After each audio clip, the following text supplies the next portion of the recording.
Life was peaceful, without any particular issues. My husband and I lived with my mother-in-law, Susan, and everything was fine until it wasn't. This is Mom's land, so it's Mom's property, right? Then you two should just leave. Susan's beloved daughter-in-law, Emma, was a spoiled brat. Influenced by Emma, Susan started to change, and our peaceful life quickly fell apart.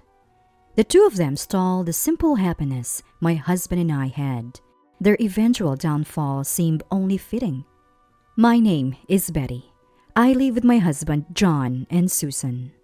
We started living with Susan after my father-in-law, David, passed away. John and I were concerned about Susan living alone, so we had no complaints about the arrangement.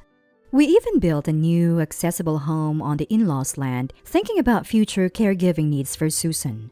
We built a house that is fully barrier-free, so it will be ready for the future. John and I funded the construction, but the land originally belonged to David and is now Susan's. We had no complaints about this, and we're content with our lives. That is, until recently. She's coming back. I'm so thrilled.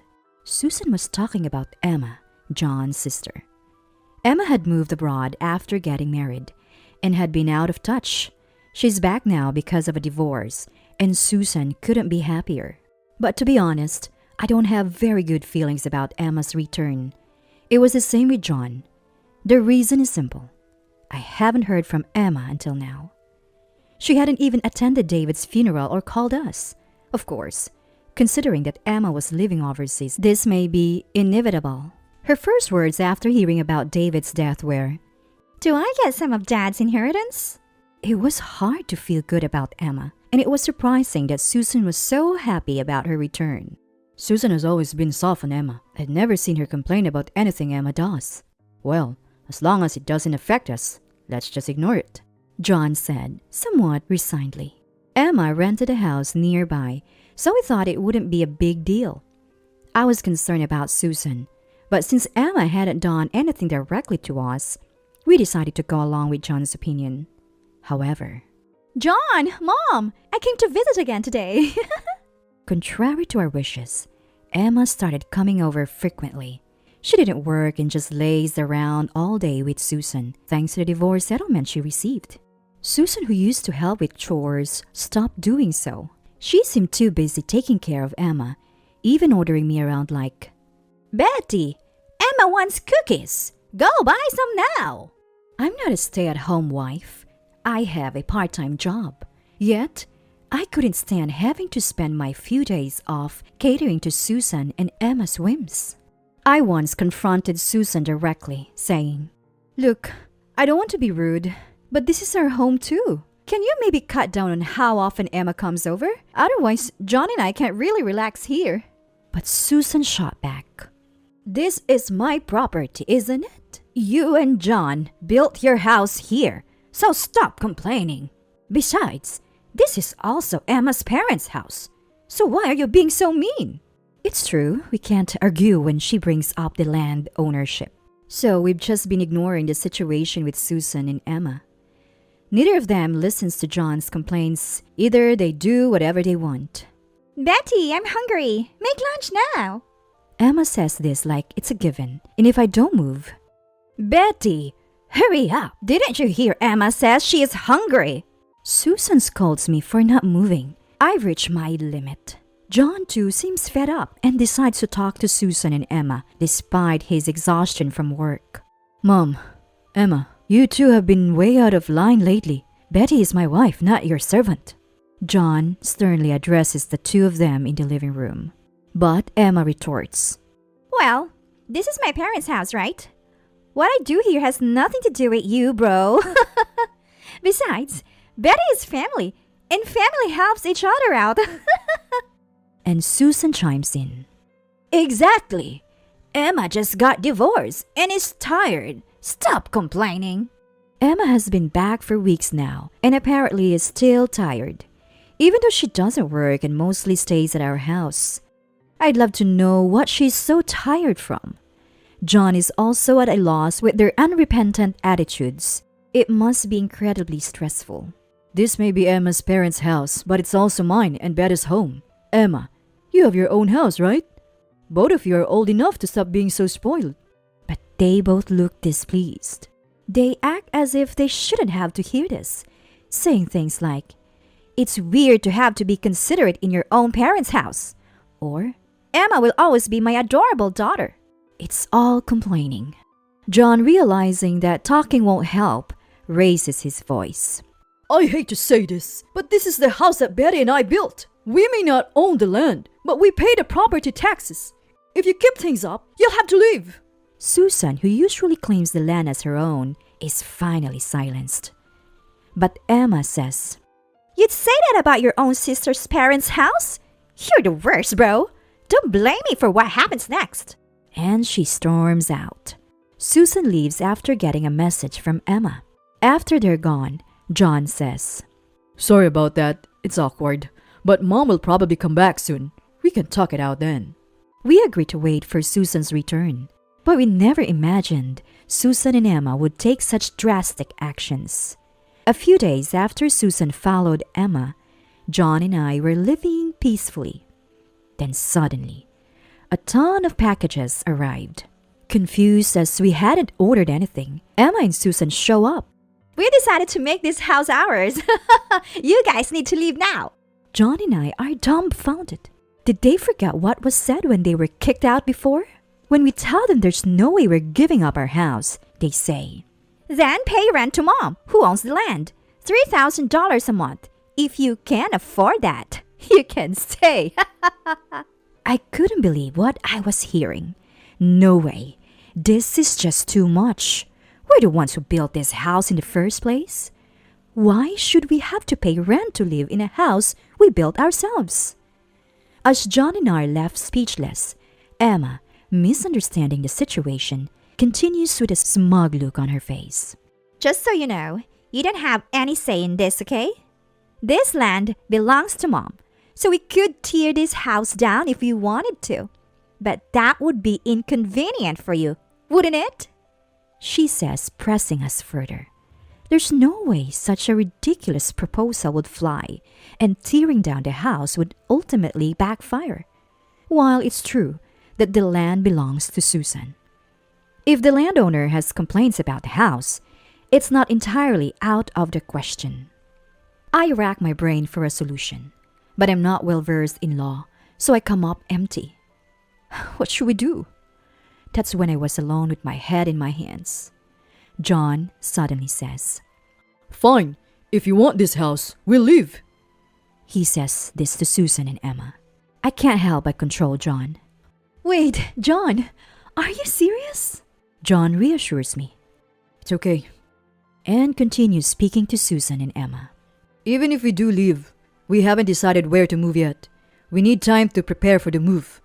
It would help if we could stay at Emma's place in the meantime. Ignoring my concerns, John continues talking with Emma and Susan.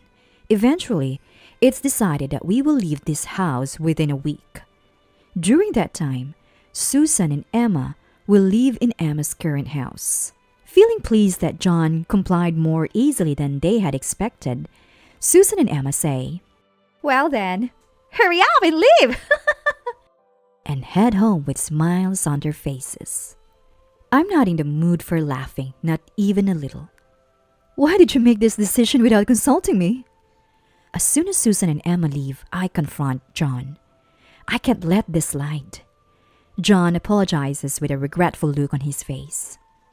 Betty, I'm sorry, but I thought we'd be in a bad spot if we didn't do this. He apologizes to me and explains his reasoning. I can't just laugh at what John is saying as nonsense. The truth is, neither Emma nor Susan showed any signs of remorse, and we have no way to oppose them openly since Susan owns the land.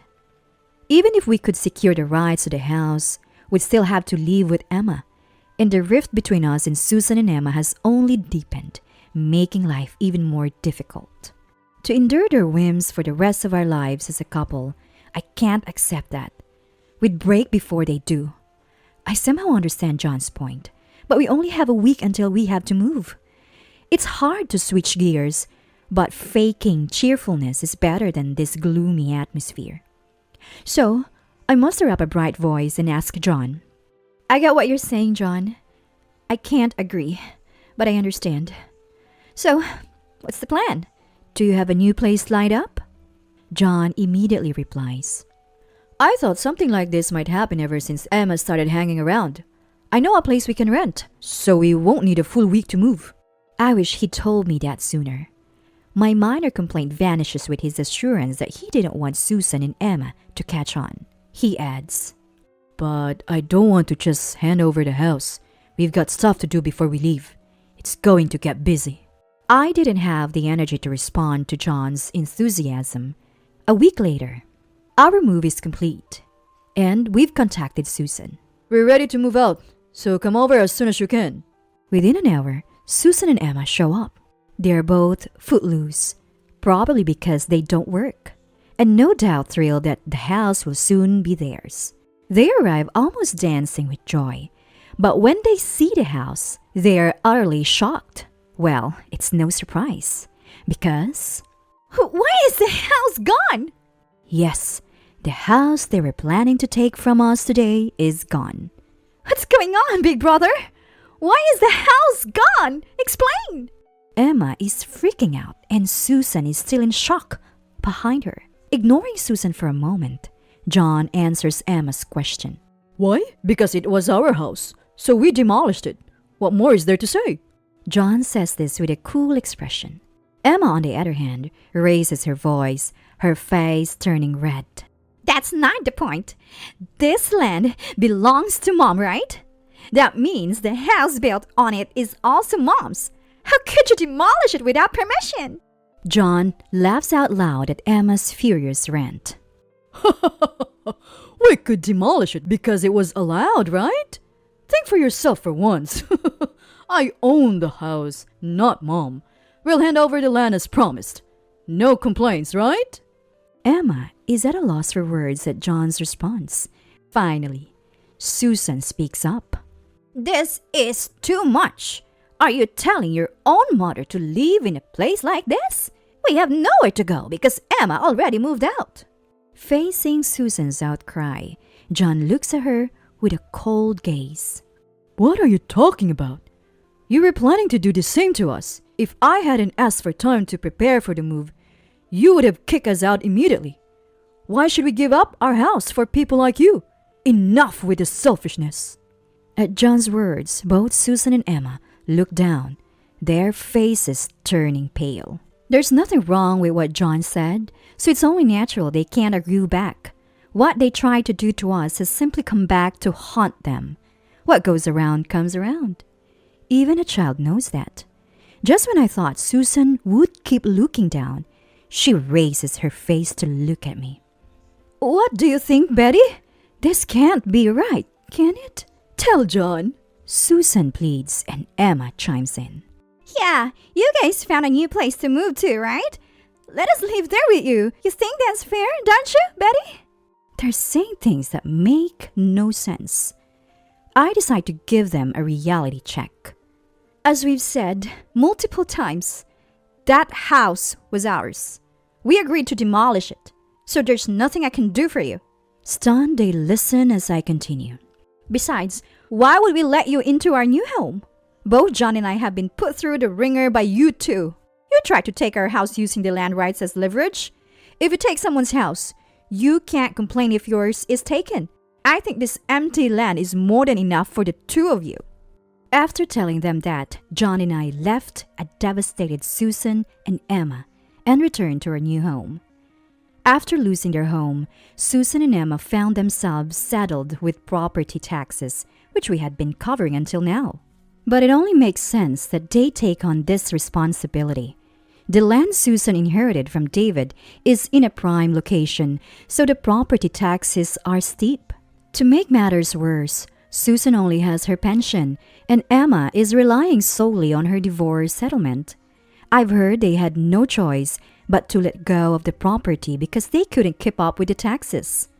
Now they're renting a place, and both have had to find jobs. Their lives are a far cry from the entitled days when they used to mooch of us. As for John and me, we did have to sell our home, but thanks to John's connections, we moved into a fairly spacious new place. It feels smaller compared to our previous home, but it's more comfortable now that Susan and Emma are out of the picture. The stress has lifted, and our relationship as a couple has greatly improved. In the end, it seems Susan and Emma were never really family to us. Looking ahead, John and I will probably have children. When that time comes, we plan to raise them to be considerate of others, using Susan and Emma as cautionary tales.